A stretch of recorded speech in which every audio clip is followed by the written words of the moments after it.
You're listening to the Beats and Bars podcast hosted by BATTL Beats.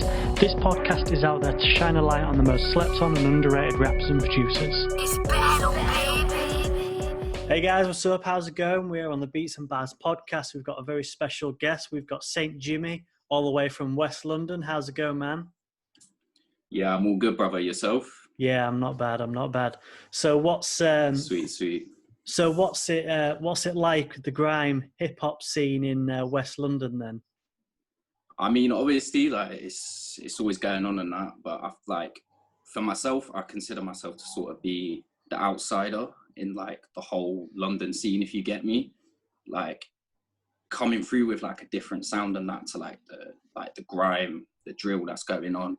It kind of feels shut off towards the sound that I'm going for, but it's popping, man. Like it's good to see the growth that UK artists are going through at the moment. So Nice. It's definitely thriving.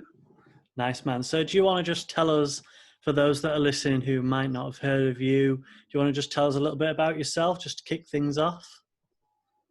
So I'm a rapper, kind of producer, go for like dark underground tones, sort of influenced by like people like Raider Clan, the whole like South Florida scene from like the mid to late 2010s even. Just sort of dark, hard shit that you can turn up to like when it's being played live, like that big distorted 808 sound with just tongue-in-cheek lyrics over the top. Nice. That sort of thing, really. Are you a big fan of NF? NF, I've only heard the name since I started watching your podcast, so Yeah, I've not quite tapped into him yet. But yeah, I've not really been listening to him that much, but I've had a lot of, because I'm a producer, I get a lot of rappers saying, "Can you make me an NF type beat?" And I was like, Yeah. who the hell's NF? Everyone's talking about it. And basically, it's just really hard beats. That's sort of similar style. Yeah, then, similar to your vibe. So I think you'll sort of vibe with that. But that's really cool. So when did you get into rapping then? From really young, to be honest. So like growing up, like my mum exposed me to like a lot of music, and hip hop was just sort of always resonating with me more. And as I got older, like obviously, like you said at the start, mentioning the grime scene in London, all my friends sort of hopped onto that when we were young and used to just have like the old little grime clashes like around one of our friends' bedrooms on like a cheap shitty mic, just like disrespecting each other for like an hour straight, really. Nothing really of like any like artistic integrity, but just having fun with music. That's sort of how it kicked off, and it sort of slowly progressed into what it is now. Nice. That's super cool. So are you able to play any instruments, or you just straight up, I'm a rapper, that's kind of it? I know you said you did a little bit of producing, but can you pull out a guitar around a campfire and play a few Oasis songs? Not really. When I was a kid though, obviously being my mum, that sort of kick-started me getting into music from a young age. She did sort of not force me, but encourage me to like pick up an instrument. So I did play piano for like a couple of years, but I never really like got into it. And then when I got a little bit older, started getting into the music, I was like, shit, I could have really done with that skill. Yeah. That's cool. And it bites me a little bit now, but I'm starting to pick up the keys a little bit more again these days, trying to learn what I can. Yeah.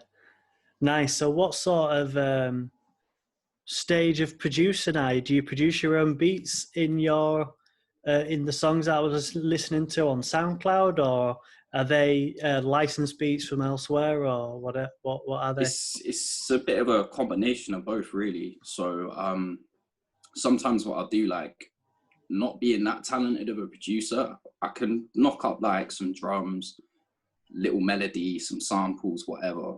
But it's like the structuring of like the beat I can't do. So sometimes what I'll do is come up with like a little loop that I like the sound of, send it off to like a producer that I know or like I'm in like regular contact with, and they'll sort of finish it off to like a better standard than I would.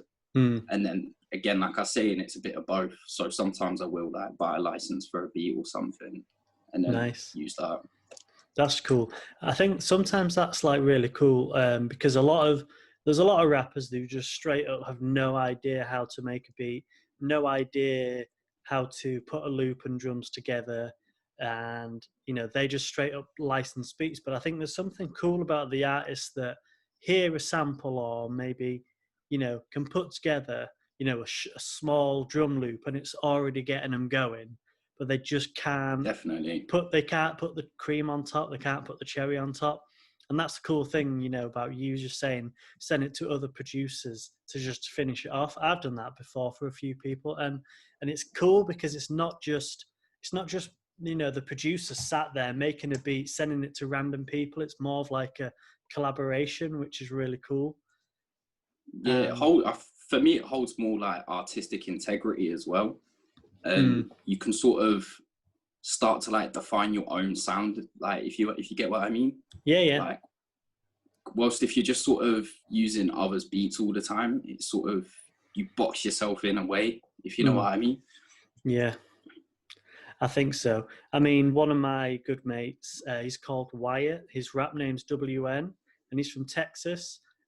He's been on this podcast a bunch of times, and we're like really, really good friends. And we've actually got his second EP coming out a week on Monday, and we've really collabed really hard on the whole sort of 7 songs.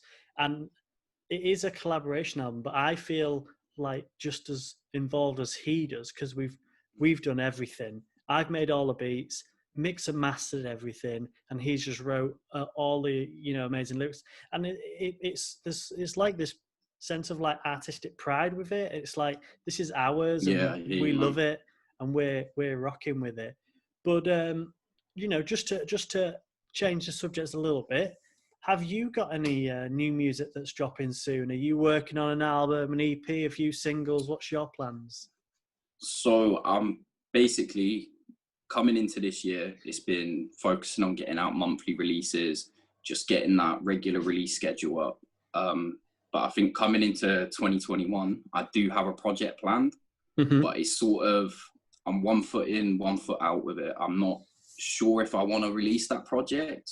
Like, I've got the songs for it. Like, I could drop it now if I wanted to, but it's working out whether it's the time to do it. So coming into the new year, I want to see where I'm at over the next 2, 3, maybe 4 months, and then go, bam, right, now's the time to drop this project. But what's holding you back? All in good time. Just sort of, I've worked out like how to promote my music this year, how to get it out there, get the streaming numbers up, get the fans in, get people engaging with what I'm doing.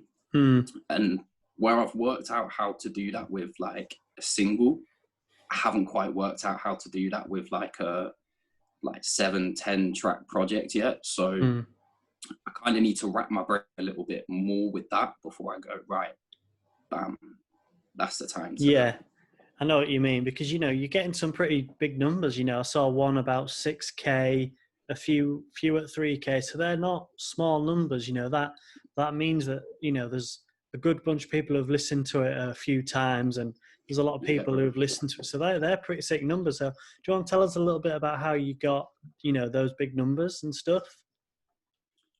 Just putting myself out there, really. Just like engaging with other people that are interested in rap, hip hop, trap music. Just not being afraid to go like, oh, I'm gonna shelter myself off from other people and just do this and drop this. I'm not gonna communicate with people, and just investing in the promotion as well, man. So like, people don't realize, like, if you're uploading to SoundCloud, that repost button is so powerful. So you can pay like networks to repost your song across their networks, and it's pretty inexpensive. But what it does is it's just putting you in front of a bigger audience than you already have, and then you kind of. So a lot of the streams that I do get are cold streams, but you do gain like followers every time you do that, and new people that like mess with what you do, basically. Oh, nice. That's cool. Do you release your music anywhere else? Spotify and stuff, YouTube? Just SoundCloud at the moment, because obviously, like I'm saying, I've worked out how to get the numbers in on that.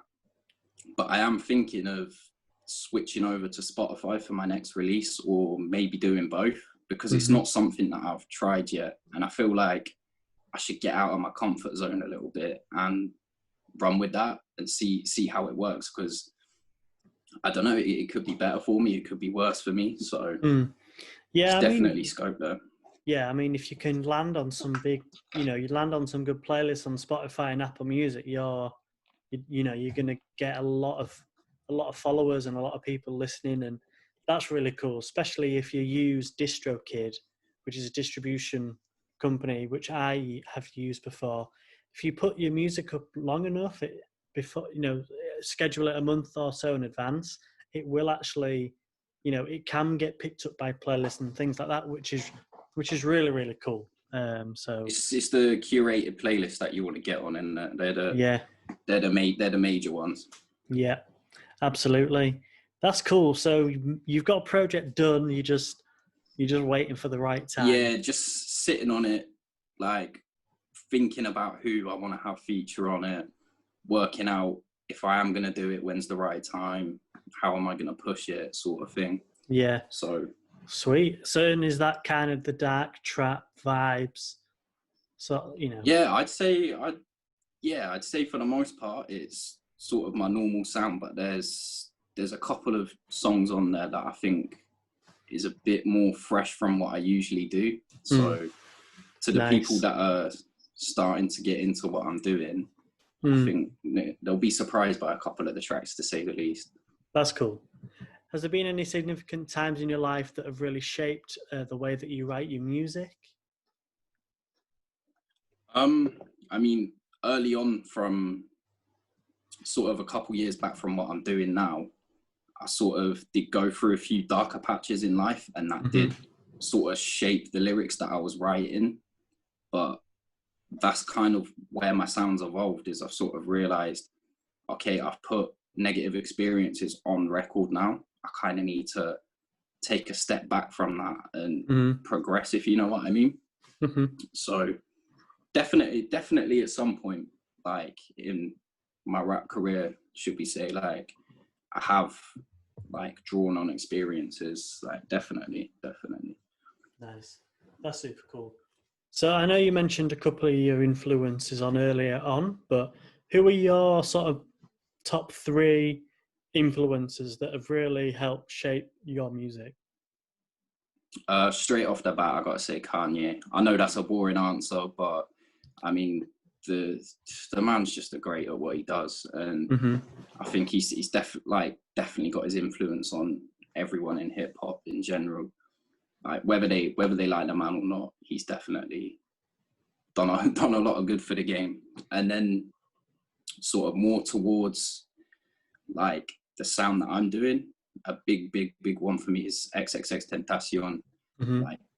Like his earlier work, like around 2015, 2016, sort of the stuff he was doing with Ski Master Slump God, like to me it's one of the best trap sounds that's come out in a long time, and something that definitely resonates with me a lot, man. Yeah. And then I'd say for my third influence, I'd have to go Suicide Boys, definitely. Just like that whole like 3-6 Mafia influence, like hard dark trap, like like the first time I heard that sound, I was like, damn, that's what I got to get on, like. Nice. So seeing as you're from London, you just automatically assume that you've got a guy from London, he's into grime, he's into, the OGs of the rap game, like Ironic. What's the other guy? What the other guy's name? I've had a mind blank. Stormzy, well, Stormzy's not an OG. Yeah. Lethal Bizzle, that Sway and all them, they're the OGs, but you're sort of leaning more to sort of an old school American vibe. So what is your sort of connection with that? Because I didn't really hear any UK guys featuring on your music. I noticed that a lot of them are from over in America. So how did that come about, you working and meeting up with some American guys and featuring with them, and not really having that UK influence on your music? It all comes back to like what I was saying with pushing my music out, just like engaging with other people that are into like similar sounds. Mm-hmm. And obviously like I came across an artist, I'm going to shout him out now, Sad Boy John. We've already spoke about him, but yeah, big up him. I seen his song come up on one of the SoundCloud curated playlists. Mm-hmm. Just hit the like, hit each other up in the DM, and then it just like worked from there. We just like hit it off, and I got connected with all the artists that he's working with there in the Bay Area, and it just sort of made me feel more involved. Like, because like I said earlier, I feel like a bit of an outsider in the UK scene, because it's shut off dependent on the kind of sound that you're making. But with those guys, it was like, it doesn't matter what you're doing as long as like you're good at what you do and you're passionate about it. They just fuck with you, and they'll root for you, and it's like it's, I can't explain it. It's just more like a sense of belonging with the music with those guys. Yeah, so yeah. That's cool. Why do you think you're a bit of an outsider in the UK scene? because everyone's sort of, I love UK music, don't get me wrong, but I feel like it's getting a bit bland, and it's very like samey. Like everyone's sort of either on this drill kill shit or grime, and it doesn't like progress as a sound. And I feel like what I do, it kind of like, people kind of look at it differently. You either enjoy it or you're like, what the hell's this guy doing, kind of thing. Like, this doesn't conform to what we do here. So I know what you mean. I mean, for me, I'm, for those who listen to this know that I didn't start off really with hip hop.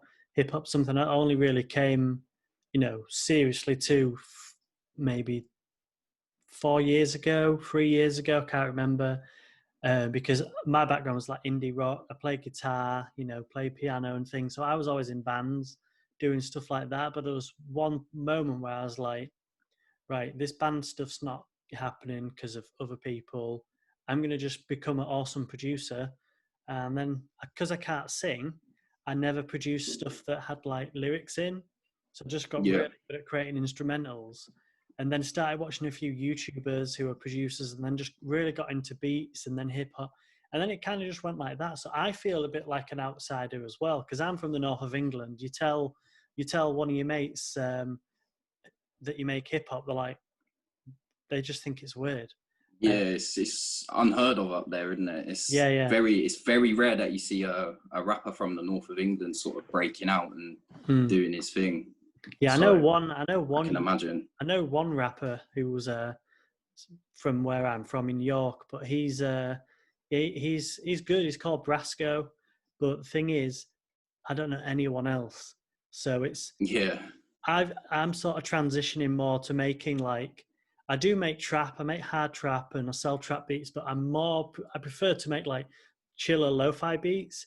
But even still then, but where I live, I'm still an outsider. No one really vibes with that stuff. So I can definitely feel, with you, because I connect more with Americans than I do with English people, which is just weird. 20 years ago, that would not have been able to happen.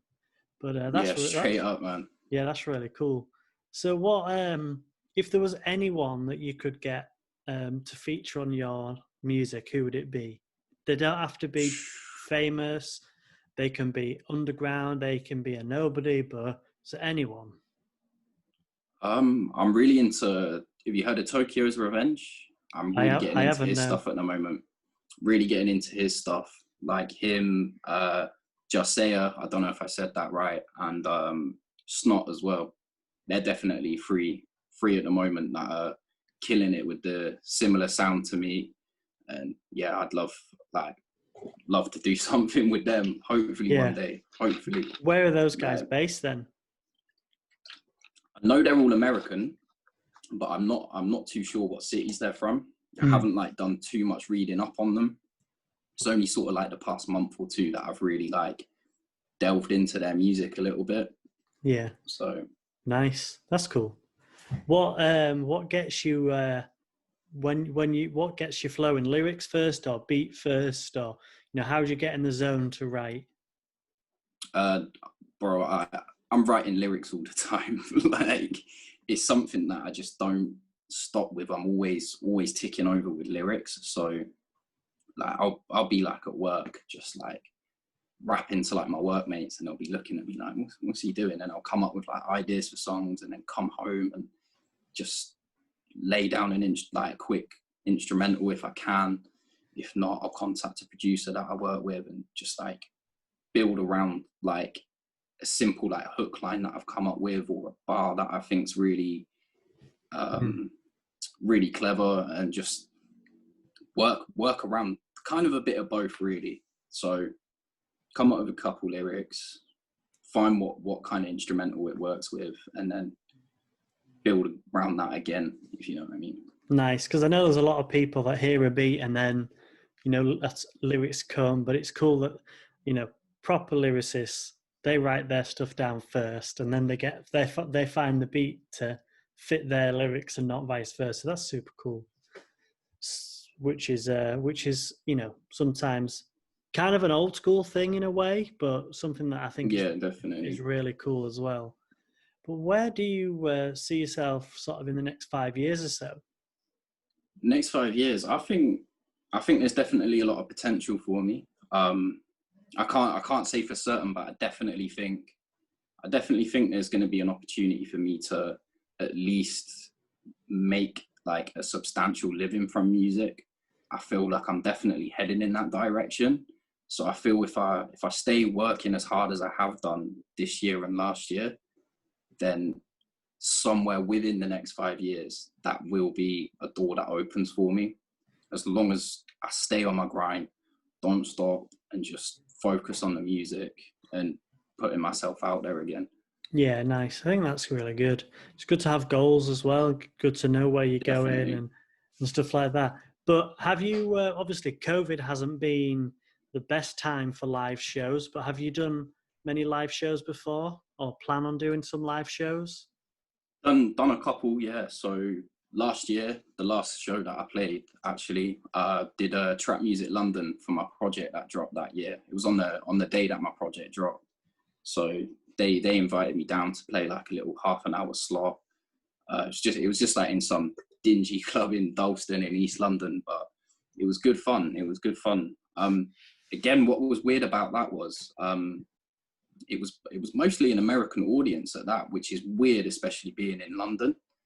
And like, because I finished the set and I had went up to the smoking area, and there was a bunch of Americans coming up to me like saying my name wrong and that, and I was like, this is weird. There's like there's like loads of American people here. Like, just like wasn't expecting it at all. Nice. That's super cool. So do you want to move to America one day, or you want to stay in London? It's a hard one, man. It's a hard one, because like London's such a convenient place to live. Like everything I need like on my doorstep. Do you know what I mean? But I definitely want to spend like a good amount of time out in America and see how it works for me, if you know what I mean. Because that's a thing as well. Like when I'm working with American artists, I kind of play on the British thing as well. Like, oh, I'm that British guy with this American group of rappers. So I feel like kind of moving to America would take away from the identity of being a UK rapper at the same time. But I feel being there would benefit me in some way. Nice. That's super cool. That's really cool. But I tell you what, I'm actually starting a new monthly cipher. Hopefully it's every month. It depends if people can get the verses in and I can find enough talented people to be on it. But the first one's dropping very soon. I can't give the date away, but I'm definitely going to be hitting you up to get you on the next cipher, because I think that you got a lot to show for your talent, and it would be awesome to have you on it. We've got a few awesome names on this first one, but I'll have to I'll have to hit you up with the beat for the next one because I think you would be really good on it. Yeah, bro, definitely. I'm well up for that. Well up for that. Nice, man. But anyway, it's been an absolute pleasure having you on, bro. I think we'll wrap it up. Yeah, thank you for having me, man. No, you're welcome. Where can we all go and check you out? So Instagram, Saint Jimmy, Saint_Jimmy, but the A's with a V. Shout out to Raider Clan. And it's the same on SoundCloud as well, just not the underscore because it's not like tags and that. So yeah, that's where all my stuff's at. Nice. So we'll have all the links in the description. So make sure you guys go check out his Instagram and his music on SoundCloud because it's really, really good. And yeah, man, thanks for coming on. It's been an absolute pleasure having you on. And yeah, no worries, brother. Thank you. I can't wait for this album to drop when you eventually decide when to drop it. Yeah, I know, right? Awesome, man. Thank you for listening to the Beats and Bars podcast. I'm your host, Battle Beats. See you next week. It's battle.